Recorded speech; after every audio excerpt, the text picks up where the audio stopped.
La cérémonie qui nous réunit ce matin est l'aboutissement d'un processus qui s'inscrit dans la démarche du renouveau démocratique, inclusif, exigé et attendu par le peuple malien. Ne tɔgɔ Ismaël Keita a tɛna yɛlɛma don coup d'état ko la minnu bɛna fanga la n'u m'u tile n'i y'a mɛn ko constitution jamana sariya sunba de don tubabuw yɛrɛ b'a fɔ ko la loi fondamentale n'i y'a mɛn ko n bɛ so jɔ fo a ka sɔrɔ soubassement dɔ de b'a la sariya sun ninnu bɛ sigi ni o de ye mansa minnu bɛna sigi an kunna ni o bɛna sigi ni élection ye o k'u jilaja o k'u kelen nin kɔrɔ ye o de ye coup d'état tɛ dɔwɛrɛ ye o sɔrɔsiw an y'an dɔ de ye donc ni population sɛgɛnna o y'a ye tumana min na cɛcogo si t'a la à la ban o fana bɛ o ka disposition de ta nin kɔni ne bolo sɛbɛnni dama dɔrɔn ne faamaw yɛrɛ fana bɛ se ka bagabaga n'a y'a kɔnɔ cogo min na o bɛ o bila ka ɲuman kɔni kɛ. Ne tɔgɔ Kura Dubiya n'Ala sɔnna fɔra cogo min na Zen o bɛna to coup d'état tigɛ tuguni jamana in kɔnɔ parce que jamana bɛ ka taa cogo min Malien den caman ka laɲini ye jamana in ka taa tantɔ. An ka sariya suba ale gafe kɔrɔ min bɛ yen nɔ n'i y'ale article 121 ta a sigi den 4 nan ale bɛ kuma yɔrɔ kan o togoya kelen fana na projet de constitution kura min bɛ yen nɔ sisan a ressortir o fana kɔnɔ article 187 la pour dire que i b'a sɔrɔ a nafa de bɛ yen kosɛbɛ kosɛbɛ a bɛ fanga lakana de an y'a essayer le maximum possible k'a éviter quoi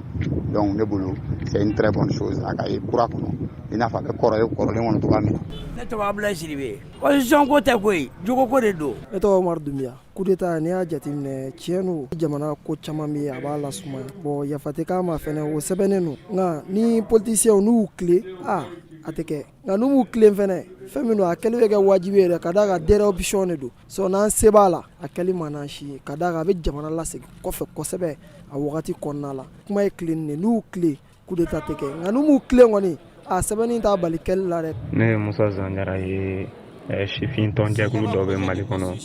société civile cadre kɔnɔna na a bɛ fɔ min ma ko réseau des jeunes actifs n y'o vice président ye n ye coordinateur projet la projet min bɛ yen n'an b'a wele ko jeunesse et la démocratie au Mali n'i y'a ye k'a fɔ tali kɛra o kan kosɛbɛ k'a fɔ coup d'état a yamaruyalen tɛ Mali kɔnɔ cogo si la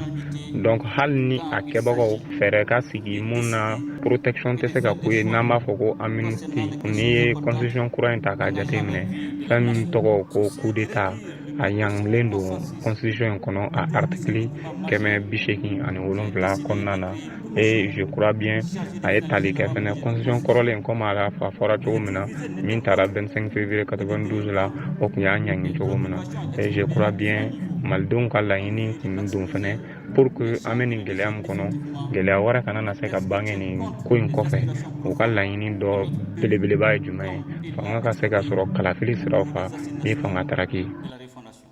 Le document final que je reçois aujourd'hui cristallisera certainement l'espoir de la nation entière quant à l'instauration d'une véritable démocratie.